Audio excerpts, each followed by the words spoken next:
It's Tuesday, March 16th, and this is now on HNN. Points to kind of broader management problems in NOAA. The Pacific Tsunami Warning Center confirms a system containing critical information on water levels has been down for days.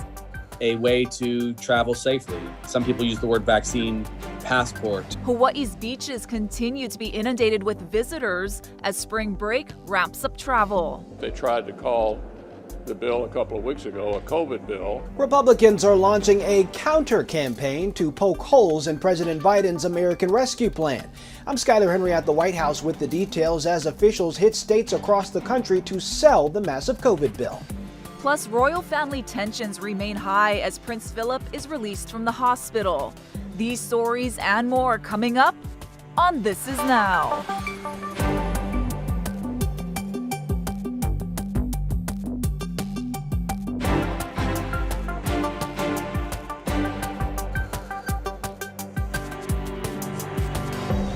Good afternoon. Thanks for watching This Is Now on this Tuesday. I'm Jonathan alongside Ashley. Thanks for having lunch with us. We want to get started with the breaking news from the State Department of Health. Health officials are reporting 48 new COVID-19 cases today and no new fatalities. The breakdown by island shows 8 cases on the Big Island, 1 on Kauai, 7 on Maui, 30 on Oahu, and 2 residents were diagnosed out of state. That news comes as today we learned that a key tsunami warning system went offline. Let's turn it over to Lacey Denise with those details. NOAA says the Deep Ocean Assessment and Reporting of Tsunamis, or DART system, has been down since March 9th. That's when a water pipe burst at its Maryland headquarters and knocked out data transmission. And there's no backup server. DART consists of nearly 40 buoys and seafloor pressure recorders that contain critical information on rising water levels from all over the world. In just our area of the Pacific, there's one west of Kailua Kona and one near Samoa. Data was restored to tsunami forecasters and international weather agencies on the 15th, but we're told in the gap period they did still have access to some tools such as coastal gauges. The buoys were not working on the 10th anniversary of the Japan tsunami last week. But the Pacific Tsunami Warning Center tells us the system was online when Hawaii was under a tsunami watch on March 4th. And data is available in, quote, test mode via the World Meteorological Organization's global telecommunications system. NOAA says buoy data is fully available in this mode. At this point, there's also no timeline for when the full system will be back up and running. We asked federal officials why the outage was not made public sooner. They said the information was present at the National Buoy Center's website. For This Is Now, I'm Lacey Denise. Hey, joining us now is Jeff Ruck with peer.org. That's who alerted us to this issue with the DART system. Hey, Jeff, why don't you tell us what you guys found out and what your organization does? We're an organization that assists employees that work in environmental and public safety organizations like EPA and NOAA. And we were contacted about an outage that took place in the NOAA headquarters in Silver Spring, Maryland, where they had a water pipe burst that took out all their computers and they had no backup. And among the systems that were taken out was the tsunami warning system that is represented by a whole network of buoys in the oceans. They're called DART buoys. And that was creating quite a problem. When you say you were alerted, how were you guys alerted to this problem? We were contacted by an employee, and then we got additional information, and then we found a reporter who was interested, who went through the front door and confirmed the concern. And by confirm the concerns, you mean they actually saw the flooded mess, or how did they confirm it? They got NOAA to confirm it. NOAA admitted what was going on, and part of what was happening was that NOAA headquarters senior officials were telling employees not to post information about it. They were trying to basically not draw attention to it. And I was talking to tsunami officials here locally, and they said they didn't lose everything. It was specifically that DART data. And that's something we should be clear about, right? It is clear. As to what they have access to, that's a little unclear because they developed a workaround through the cloud, and it's not clear to what extent they had full functionality. But the point of all this is, and what employees were pointing out, was that NOAA needs a backup system. When NOAA helps communities and states achieve what they call storm readiness, they insist that you have backup plans and alternatives, but NOAA itself wasn't storm ready, in that this one problem in one building in Maryland knocked out pretty much the entire system.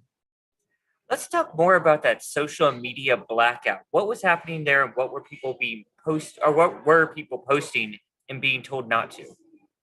Well, as we understand it, they were being told verbally not to, and what we got were them relaying the information through emails and posts to say, don't say anything about it.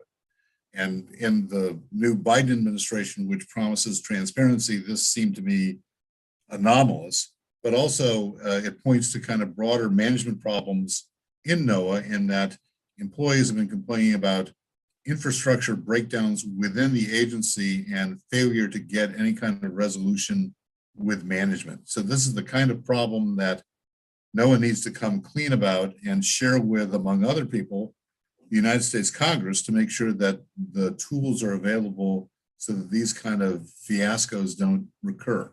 Jeff, thanks so much for taking some time to chat with us. Hawaii is seeing an increase in visitor arrivals. Just look at tourism hotspots like Waikiki and other beaches across the state. The large spike in tourists is likely credited to spring break travelers as mainland states ease restrictions, which is welcome news from an economic standpoint, but concerning to health officials. The upswing in tourism is a topic at the Hawaii Lodging and Tourism Association's annual Visitor Public Safety Conference being held today. Here's some of what was said. We still have travel restrictions between our counties, the inter-island quarantines requiring pre-testing and so on. What are your thoughts? What do you anticipate as far as being able to relax some of those restrictions? Forgive me for putting you on the spot. And obviously, if it's not time to share certain things, we trust your discretion. But where do you think we are headed as far as our travel between the islands for our local residents? And then I'll ask the question about travel from the mainland. Over. So we have been in discussion about opening up inter-island travel, and for Maui, they keep saying inter-county, and I understand Mayor Victorino's point, right? Because there's 3 islands in his county. So we started the conversation probably 3 weeks, maybe a month ago. I posed it again, made some recommendations. So we are trying to look at moving as a statewide opening up. And I talked about the challenge of getting, 4 mayors and the governor to agree to a policy shift. So we are working closely with Department of Health, the Attorney General's office, and looking at how do we show the mayors to make them feel comfortable that, yeah, we have mitigated risk down to an acceptable level. And then we come to the large question, when do we allow people to travel into Hawaii in large numbers again? This last weekend saw us touch 20,000 travelers per day for the first time in at least a long time that I can remember. Everyone on the line probably knows that we have historically been around 30,000 travelers per day. So touching 20,000 seemed like a big landmark. When do you think, let me pose this question over to you, Steve. When do you think, and do you think it makes sense to use a vaccinated status, being vaccinated, a way to travel safely? Some people use the word vaccine passport. Do you think that should be done? And do you anticipate that coming soon? And then I'll give that over to General too. Yeah, well, certainly that is something that's being looked at and actually implemented in many countries and other states. And we're looking at national potential solutions for that. There is good precedent for it. If you travel internationally, places now, there's still a yellow card folks carry for yellow fever vaccine and other things. So there is good precedent for that, and it does make sense, and that it helps us. Again, it's one layer of that risk mitigation. Hawaiian Airlines pre-clearance program now includes Japan, and later this week will expand to South Korea. It launched over the weekend at Narita and allows travelers who meet pre-testing requirements to skip the state's 10-day quarantine. Qualifying flyers will get a special wristband. The program will launch in Osaka on Thursday and Seoul on Friday. Today, the White House continues what it calls the Help is Here tour. We're talking about COVID relief. Skylar Henry has more on what President Biden is up to today. President Joe Biden traveled to a Philadelphia suburb to visit a small business and promote the American Rescue Plan. We're in a position where it's going to bring immediate relief. This is all part of a 6-state swing for the president, vice president, and their spouses to peel back the layers of the plan for the American public. The Republican National Committee is launching its own campaign to combat the Biden administration's messaging around the COVID relief bill. They say the massive plan spends too little on the pandemic. They tried to call the bill a couple of weeks ago a COVID bill, which had 1% for vaccines and 9% for health care and a whole lot of other things. During a House committee hearing, acting FEMA Administrator Bob Fenton pushed back on assertions that migrants crossing the southern border are spreading COVID-19. There's testing happening. What we're seeing is less than 6% positive right now coming across the border. He also said FEMA is pushing to get many more Americans vaccinated as soon as possible before hurricane and wildfire seasons begin. FEMA is working with other federal agencies and our partners to ensure that vaccinations can proceed quickly as increased supplies allow, so that everyone who wants a vaccine can get one. Tuesday, Mississippi became the second state after Alaska to open vaccine eligibility to everyone 16 and older. Skylar Henry, CBS News, the White House.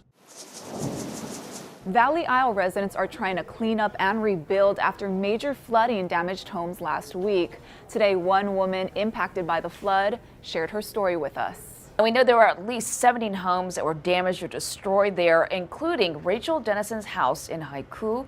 Rachel joins us now. You are a Maui high school teacher. Rachel, why don't you just explain to us what happened to you last Monday?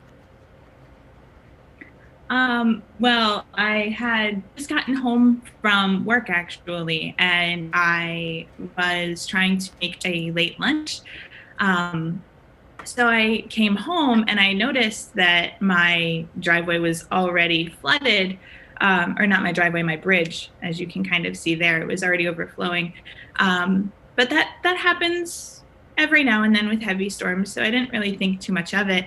And I went up the next driveway and went inside to go make my lunch. And I had just warmed it up. I had just sat down to eat it when I heard my landlord outside calling my name. So I went outside to go see what was up, and the waters were already coming up the driveway, which had never happened before. And he told me, go pack some things, go throw some stuff in a bag. I'm going to take you up the hill to my house where you'll be safe. And I was like, okay. So I went inside, I threw some things in a bag, and it took me 3, maybe 4 minutes tops. And as I was throwing the last thing in my bag, my landlord came out and was like, we got to go now. And I go outside and my carport is already starting to flood. It's already up into the carport. So, he took me up to his house on his golf cart. And by the time we got up to the house, it was flooding into the carport. Things were washing out. And like maybe 10 minutes later, it was up over the porch and into the house, sweeping everything on the bottom floor. Rachel, in hearing this experience, it's almost hard to believe how quickly this water was rising into your house. How dangerous was it? Were you worried about even just living through this? I mean, I was concerned, but in the moment when it all happened so fast, it doesn't seem real or concerning. I was just like, oh man, I didn't get to eat my lunch. Like that was my biggest concern for the first couple of minutes. And then when I started watching the floodwaters after I had gotten up to my landlord's house, when I knew I was safe, I was like, oh, okay, that was a bit bigger of a deal than I realized. So, Rachel, how much did you lose out of your home? How much is it damaged? What's it going to take to recover here? A lot. Like I shared with you, my carport and my husband's sort of garage area was entirely flooded, and most, if not all, of his tools were either swept away or damaged. And he's an electrician in construction, and so that'll be a lot to recover. Inside, almost all of our furniture from the bottom level is pretty much toast. A lot of my son's toys, he's 20 months old. A lot of his toys were kind of ruined. A lot of my books as an English teacher, which is really painful. My writing, so it's going to be a while. We've already started to tear up the floors, so it's a lot.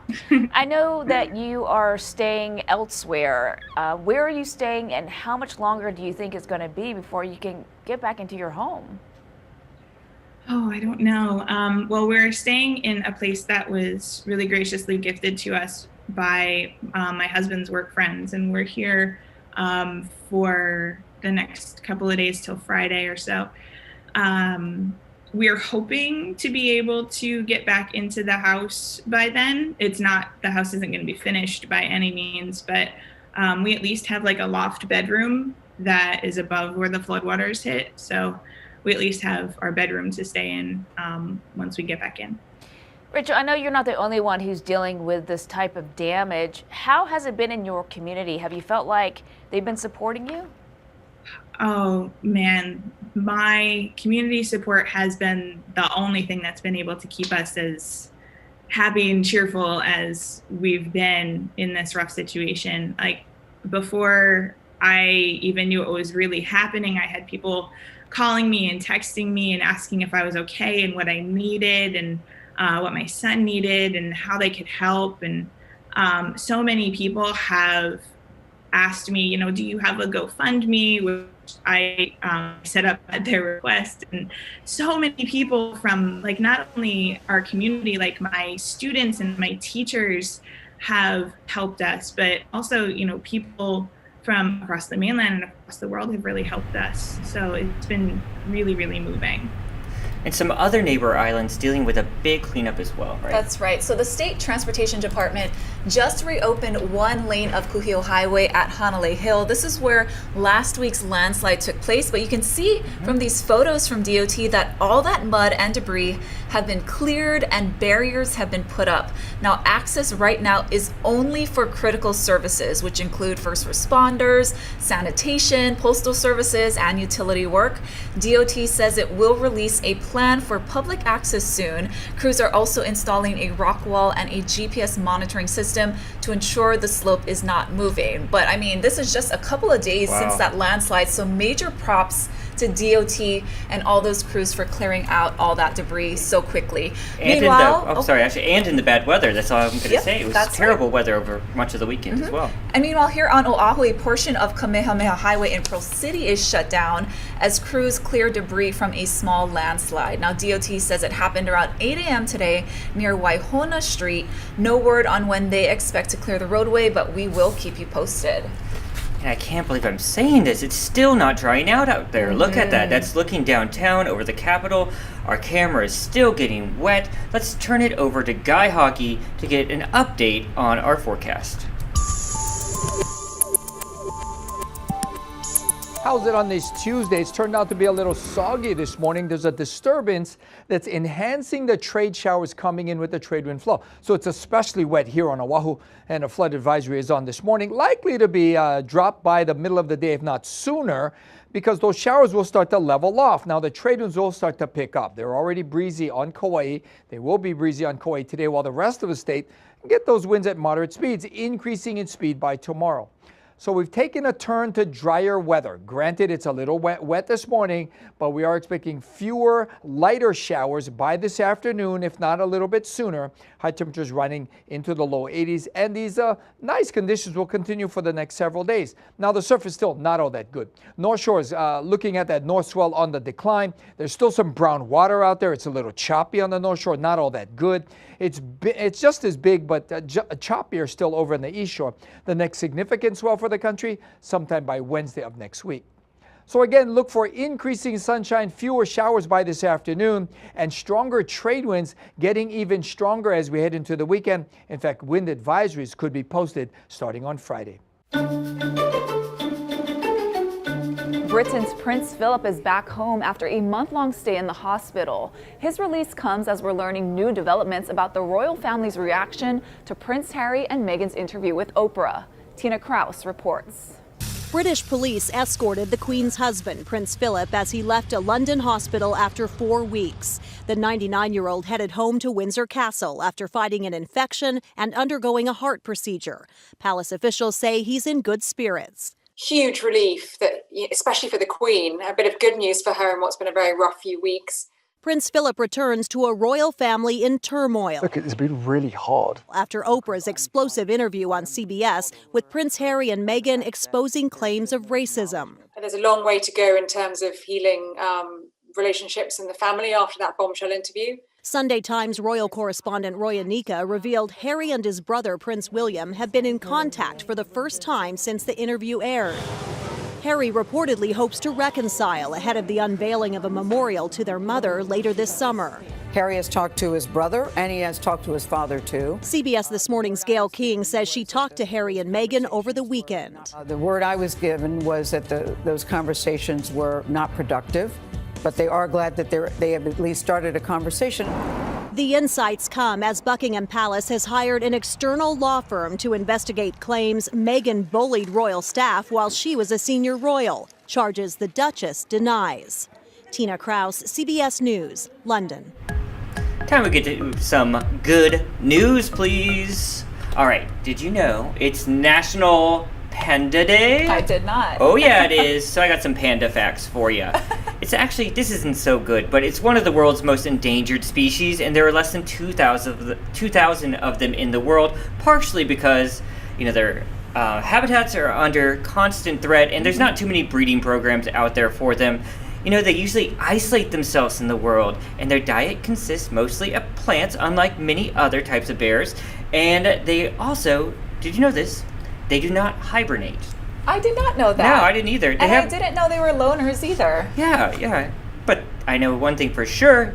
They're darn cute. They are. Yeah. They sure What'd you find, Ash? So Twitter, you guys, is considering letting users become paid subscribers to get access to exclusive content from their favorite Twitter accounts. Now, it would be called super follows, and if implemented, users would be able to pay creators for additional content within their Twitter feeds, like special announcements, newsletters, giveaways, that kind of stuff. Boo. Now, the social media company has been exploring subscription options in recent months, and it's an attempt to make money from Twitter users and diversify beyond its core advertising business. What do you think, John? I just think it limits information that should be free to everyone. Really. Sure. That's the best way to communicate, really, these days is venues like Twitter, and to put a paywall up, it's only going to limit that information from going out. Okay, that's my Andy Rudy rant. Moving on.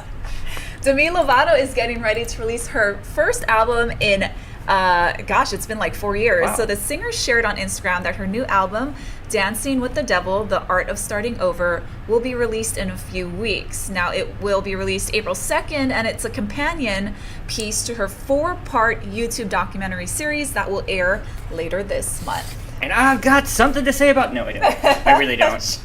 But Pizza Hut, please. I know, it's lunchtime, so here's your food news. Pizza Hut is going back to the classics with a modern twist. Now, the chain has launched a new limited edition box, and it comes with a Pac-Man game. Now, each box has a QR code to scan, and it opens an augmented reality game of Pac-Man right on the box through your smartphone. And if you share your score with Pizza Hut, you could win a custom arcade Pac-Man game cabinet for your home. Whoa, very cool. Yeah. And last week with all the breaking news, I had a viewer reach out to me and say, "Where's all the food news? I missed the food news." So there you go, Maya, right there for you. Keep watching. You guys, that's going to do it for This Is Now. We'll be back tomorrow. Have a good afternoon. See ya.